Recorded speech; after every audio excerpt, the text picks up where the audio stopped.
கிறிஸ்துவில் பிரியமானவர்களே, ஆண்டவராக இயேசு கிறிஸ்துவின் நாமத்திலே உங்கள் யாவரையும் வாழ்த்தி ஆசீர்வதிக்கிறேன். இந்த நாளுக்கு என்று தேவன் நமக்கு அருளி இருக்கும் ஜீவ வார்த்தை லூக்கா எழுதின சுவிசேஷம் 5ஆம் அதிகாரம் 9வது வசனத்தில் இருக்கிறது. அவர்கள் திரளான மீன்களை பிடித்தது நிமித்தம் அவனுக்கும் அவனோட கூட இருந்த யாவருக்கும் பிரமிப்புண்டானபடியினால் அப்படி சொன்னான். என கேட்கிற தேவனுடைய பிள்ளைகளே, இந்த நாள் தேவன் உங்கள் வாழ்க்கையில் உங்களுடைய தோல்விகளை ஜெயமாக மாற்றும் ஒரு நாளாக இருக்கிறது.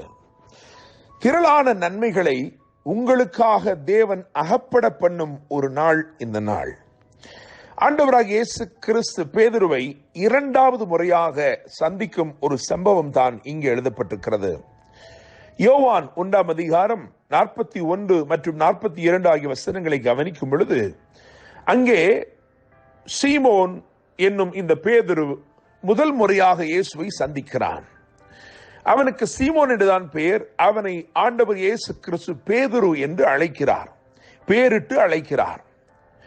ஆனாலும் மேசியாவை கண்டோம் என்று சொல்லி அவனை இயேசுவிடத்தில் கொண்டு வந்தார்கள். மேசியா என்றால் அனாயிண்டட் ஒன், கிரைஸ்ட் என்ற அர்த்தம், கிறிஸ்து என்ற அர்த்தம், அபிஷேகம் பண்ணப்பட்டவர் என்ற அர்த்தம். இயேசு கிறிஸ்துவை பேதுரு பார்த்த பொழுது ஒரு கவர்ந்தெழுக்கும் நபராக அவனால் பார்க்க முடியவில்லை. எனவே அவன் அவரை பின்பற்றாமலேயே தன்னுடைய வேலையில் தொடருகிறான். அவன் மீன் பிடிக்கிறவனாய் இருக்கிறான், அந்த வேலையில் அவன் தொடருகிறான். ஆனால் தேவன் அவனை நேசித்தபடினால், ஆண்டவர் இயேசு அவனை நேசித்தபடினால், அவன் தன் வழியே போனாலும் அவனை தேடி அவர் வந்தார். அவனுடைய வாழ்க்கையில் ஒரு நாளை குறித்து வைத்திருந்தார்.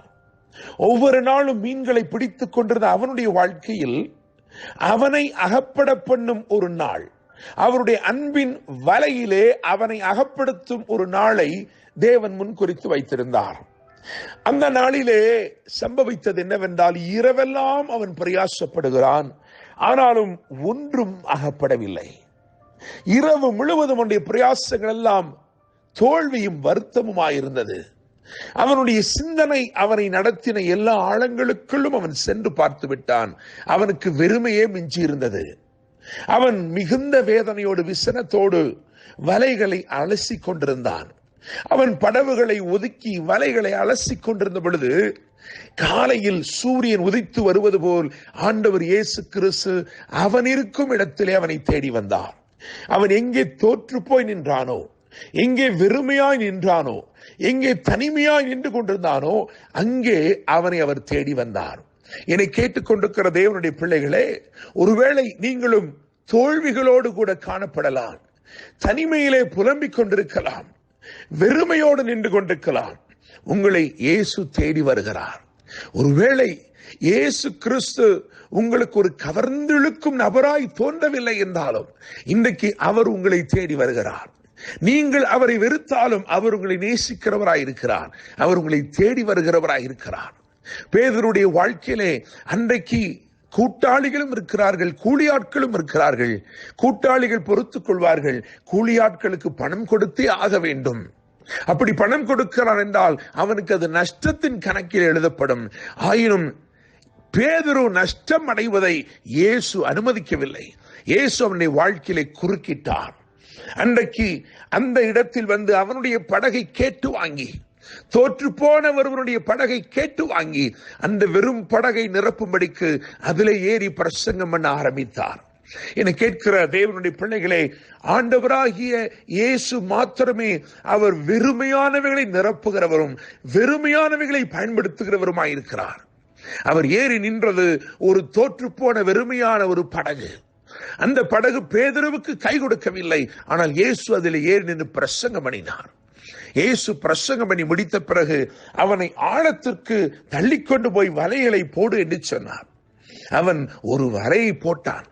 ஆண்டவரே, இரவெல்லாம் பிரயாசப்பட்டோம், இங்கே ஒன்றும் இல்லை என்று பாரும் என்று சொல்லும் அளவிற்கு ஒரே ஒரு வலையை தான் போட்டான். அவரோ வலைகளை போடுங்கள் என்று சொன்னார். அவனோ ஒரே ஒரு வலையை போட்டான்.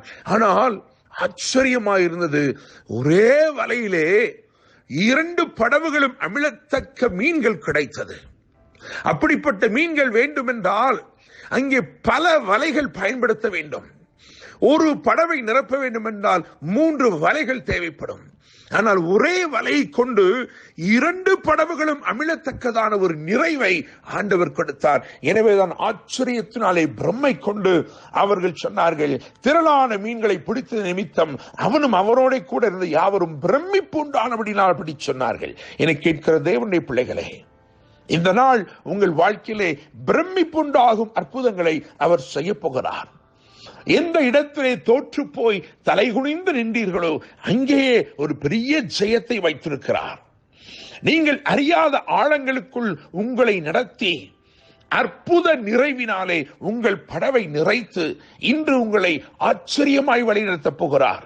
இன்று உங்களை அவர் ஆசீர்வதிக்கப் போகிறார். உங்களை மகிழ்ச்சியாக்கப் போகிறார். என்னை கேட்கும் தேவனுடைய பிள்ளைகளே, நாம் வாசித்த வசனத்தை கவனியுங்கள்.